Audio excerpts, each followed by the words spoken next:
Show of hands. Wow, pretty good. Well, we put our tree up, I'm proud to say, twice. We put it up Sunday night, and our dog took it down Monday.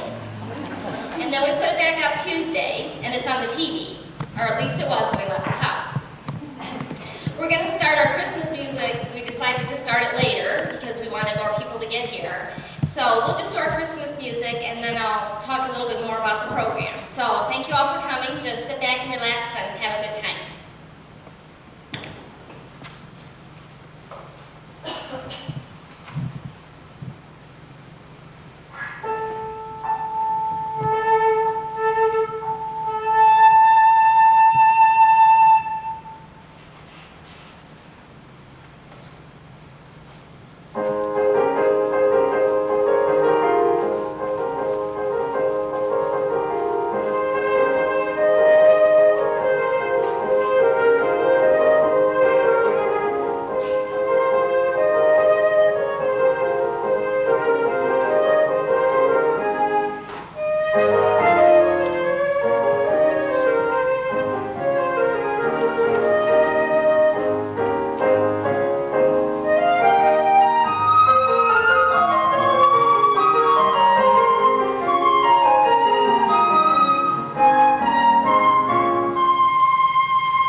all for coming, and I really appreciate it because I know it's a very busy time of year for all of us.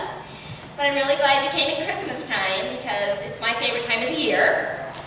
And I know you guys are thinking it's because of the presents, but it's not. It's because I like the music and the lights.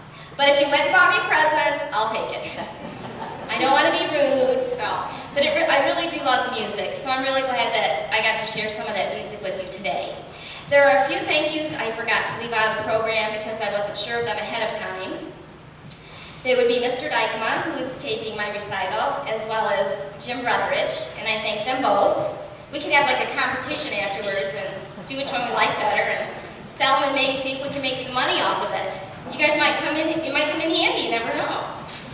I want to thank the Kleins who helped out downstairs. Ruth Schmidt brought me flowers. The Wiggins girls brought me flowers. I gotta remember them all. I gotta look at my cards, you guys. I don't want to leave anyone out. Oh, the Polo Arts Council. They brought the roses, and the Wiggins girls brought these, and the other one was Ruth Schmidt. So, okay, and let's see. I want to thank all my students. Don't want to leave them out, they might not pay me next week.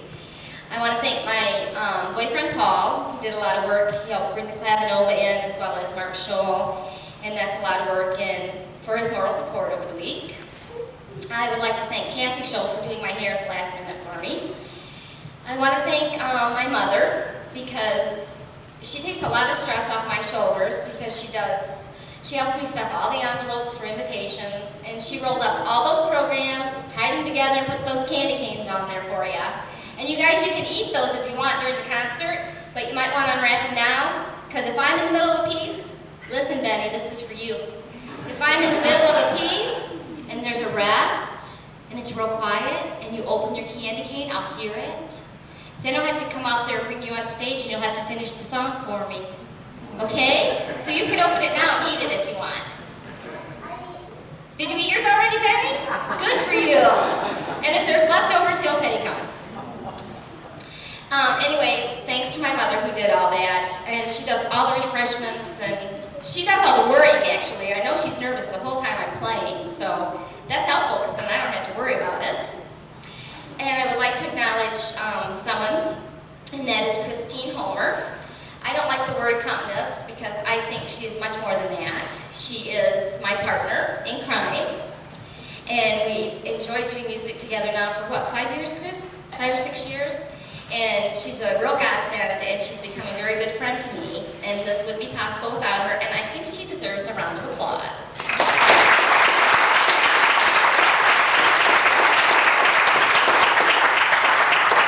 And I'm also going to thank Sherry Wise and Carol Brown, who are here today, but I'll tell you a little bit more about them later. And mostly, of course, I want to thank you, the audience, for being here, because I guess it wouldn't do any good to do a concert if you didn't show up. And I would like to thank God. And Christmas is a time of miracles, and if you don't believe in miracles, then you don't know me, because I stand before you a miracle many times over. And I'm very grateful to God, excuse me, for all the wonderful gifts and blessings in my life, and especially the gift of music, which I get to share with you all today. And I do want you to know that we've decided to change the program around just a little bit. We will start with Oh Holy Night and the Penny Whistle Jig, so those are in order. But I'll let you know as we go along what's in store for you. So with that, thank you for coming. Have a good time. We're planning on having one. Thanks again.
tell you a little bit about later.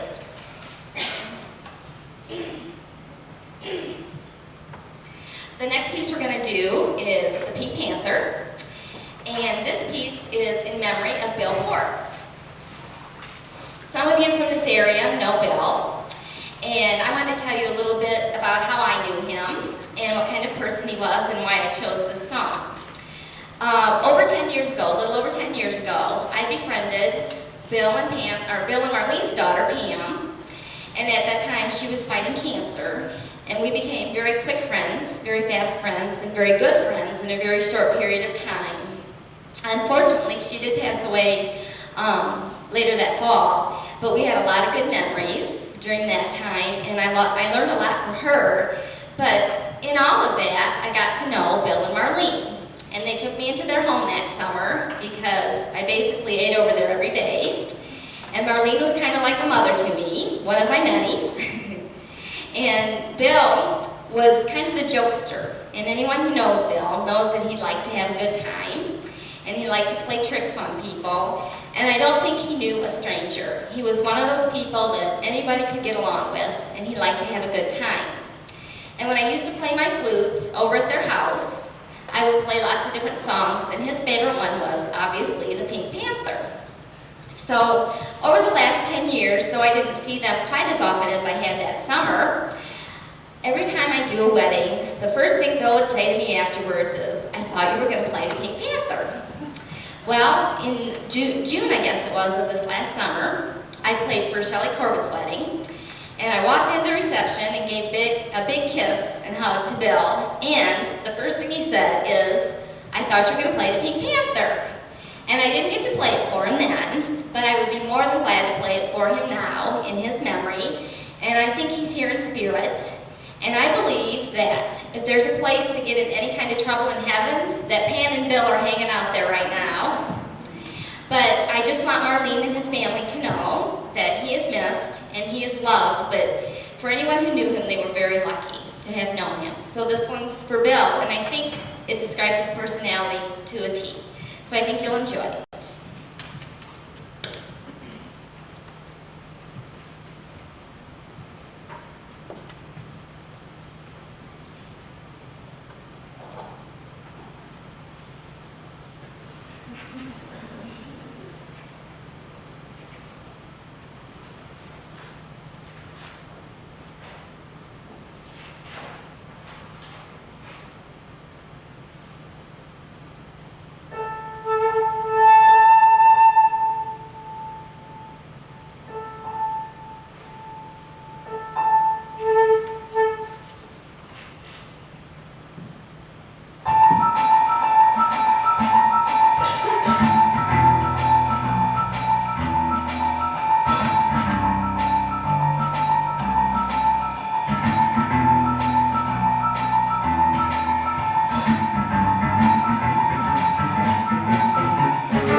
The next piece, even though it's not listed in this order, is going to be Tendre.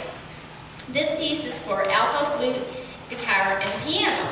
Well, I couldn't find a guitar player, but Christine has this lovely little instrument called clavinova that has lots of different sounds, and one of them is real similar to a guitar. Now, Carol Brown is sitting in today on clavinova playing the guitar part, and Carol has worked with me before and also done recitals with me, and she's also a wonderful accompanist, and I think she deserves a round of applause also.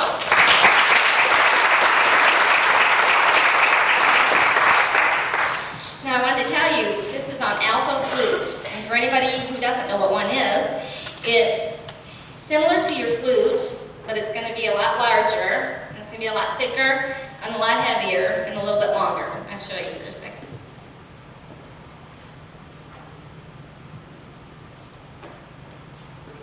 Now, the difference is that it gets a nice, low, mellow tone, and it's kind of haunting sounding, but it's very pretty, and it's used mostly in flute choirs. But it's a little different, and the piece is kind of a jazzy piece, but I think you'll like it a lot. So with that, we'll begin.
the list is going to be the fantasy, and I don't have a lot to say about that except it's next.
The next piece, just so you know, is going to be the Poulant Sonata.